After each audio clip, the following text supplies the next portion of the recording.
Basically আজকের আমরা গেছিলাম মায়ের জেরক্স মেশিন কিনতে। অনেকদিন ধরেই বলছিল যে যাবে, মেশিনটা খারাপ হয়ে গেছিলো, কিছু না ভেবেই চলে গেছিলাম অম্বুজাতে, কারণ ওখানে একটা ভালো দোকান আছে।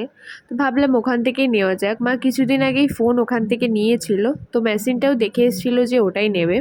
তো যাই হোক, ওখানে গিয়ে মায়ের স্যারকে মা ফোন করে। আসলে মা দেখে এসেছিল, বাট জানতো না কোনটা বেটার হবে। আগের মেশিনটা খুব ডিস্টার্ব করতো, তো সবার কাছ থেকে পরামর্শ নিয়ে যেটা ভালো হবে সেটা ওখানে ছিল না। তো তাই জন্য ওখান থেকে বেরিয়ে আমরা একটু মার্কেটে ঘোরাফেরা করছিলাম।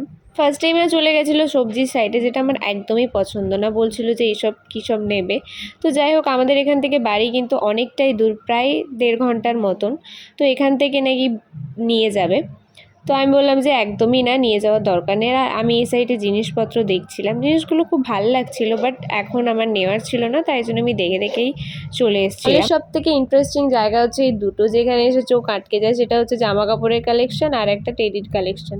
তো এই কালো পান্ডাটা রিনি বলছিল যে তোর ভাইয়ের মতন। তো দেখাচ্ছিল যে এই কালো বালিশটা নিয়ে কিভাবে ঘুমায়। ওখানে যেহেতু পাইনি, তাই জন্য আবার একটা অন্য দোকানে আসতে হলো। তো যাই হোক, মোটামুটি কেনাকাটা করে আমরা বাইরে চলে এসেছিলাম। তো আজকের মতন ভিডিওটা এখানেই শেষ করছি। দেখা হচ্ছে নেক্সট কোনো ভিডিওতে। টাটা।